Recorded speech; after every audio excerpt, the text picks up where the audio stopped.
Hello students, welcome back to my channel. Method है वो है वेटेड एवरेज मेथड। इसमें जो फॉर्मूला यूज होता है गुडविल निकालने के लिए, सबसे पहले हम निकालते हैं वेटेड एवरेज प्रॉफिट। वो कैसे निकालते हैं? Total profits, total weighted profits जो होते हैं आपके, अभी मैं बताऊंगी वेटेड का मतलब क्या होता है और ये कैसे निकालते हैं। Divide by total weights, total weights. आप जो है गुडविल कैसे कैलकुलेट करेंगे? ये जो आया आपका weighted average profit into number of years purchased. अब एक एग्जांपल लेते हैं और इसको समझते हैं, ठीक है। जैसे आपको दे रखा है 2017, 18, 19, 20 और 2021, ठीक है। 5 इयर्स दे रखे हैं। इसके आपके प्रॉफिट्स दे रखे हैं 40, 48, 50, 60 और 36, ठीक है। अब आपको ये इयर्स दे रखे हैं और ये आपको दे रखे हैं प्रॉफिट्स। इन साल के आपके प्रॉफिट्स क्या है,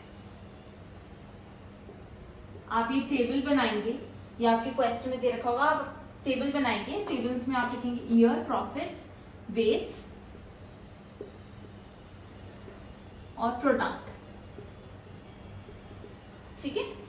अब आप इसको वेट्स कैसे देंगे? पहला साल है 2017 जहां से आपके प्रॉफिट्स कैलकुलेट हुए, first, second 2018, third 2019, fourth and fifth.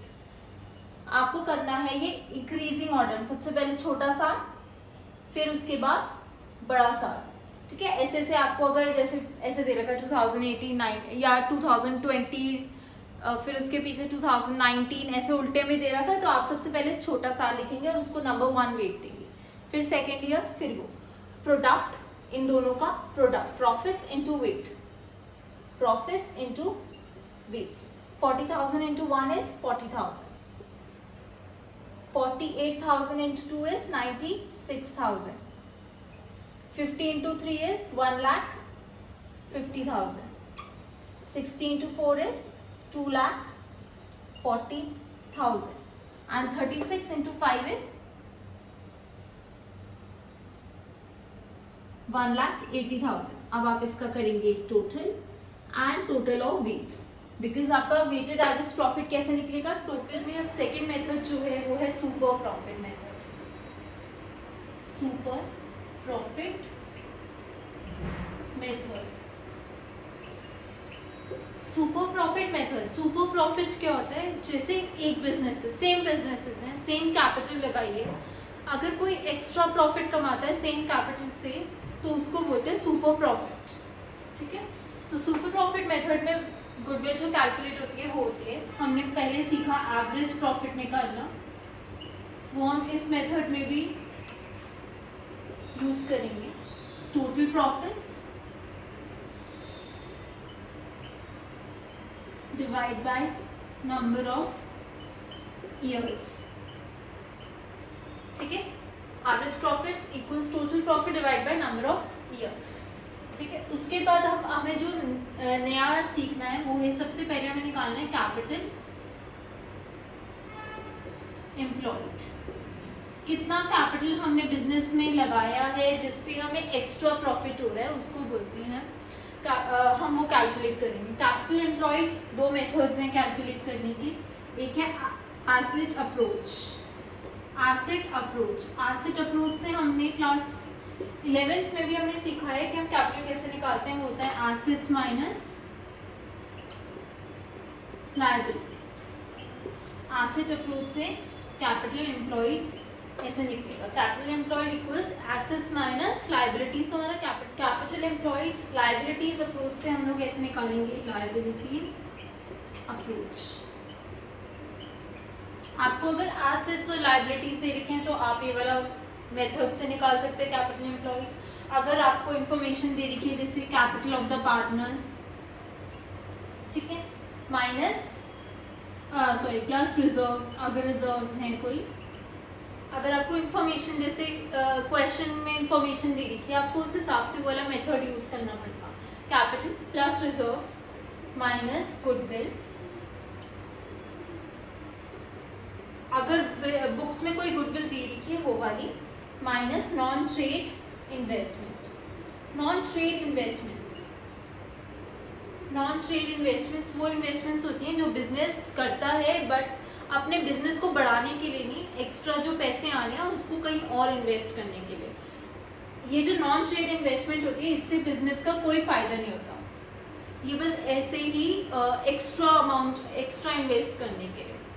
जैसे एक चॉकलेट का बिजनेस है तो वो कोई चॉकलेट बनाने की मशीन में नहीं, वो एक घर खरीद रहे हैं या फिर एक फॉर एग्जाम्पल एक एक्स्ट्रा बिजनेस के लिए काउच खरीद रहे हैं, उससे बिजनेस का कोई फायदा नहीं होगा, वो सिर्फ अलग से उन्होंने इन्वेस्ट करने के लिए लिया, ठीक है, उसको बोलते हैं नॉन ट्रेड इन्वेस्टमेंट। तो हम कैपिटल एम्प्लॉयड निकाल लेंगे, उसके बाद हमें नॉर्मल प्रॉफिट निकालना है। नॉर्मल प्रॉफिट कैसे कैलकुलेट होता है? नॉर्मल प्रॉफिट वो वाला प्रॉफिट होता है जो नॉर्मली, जैसे अगर ये भी एक चॉकलेट का बिजनेस है तो कोई दूसरा जो चॉकलेट का बिजनेस कर रहा है वो कितने प्रॉफिट कमा रहा है उसको बोलते हैं नॉर्मल प्रॉफिट। जो normally same type of business पैसे कमाते हैं उसको बोलते हैं नॉर्मल प्रॉफिट। नॉर्मल प्रॉफिट हम लोग कैलकुलेट करते हैं capital employed into NRR, normal rate of return. Normal rate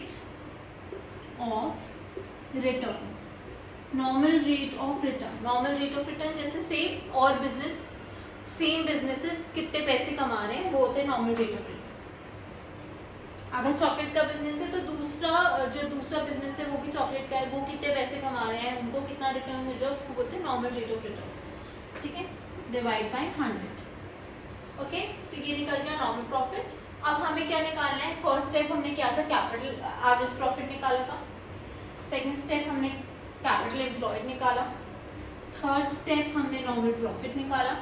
उसके बाद अब हमने निकालना है फोर्थ स्टेप में सुपर प्रॉफिट हम कैसे कैलकुलेट करेंगे? वो कैलकुलेट होता है average profit minus normal profit. Average profit minus normal profit आपका निकल जाएगा सुपर प्रॉफिट।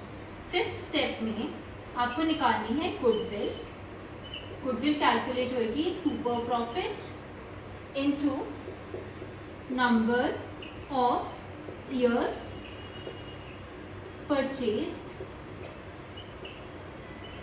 ये आपकी निकल जाएगी गुडविल।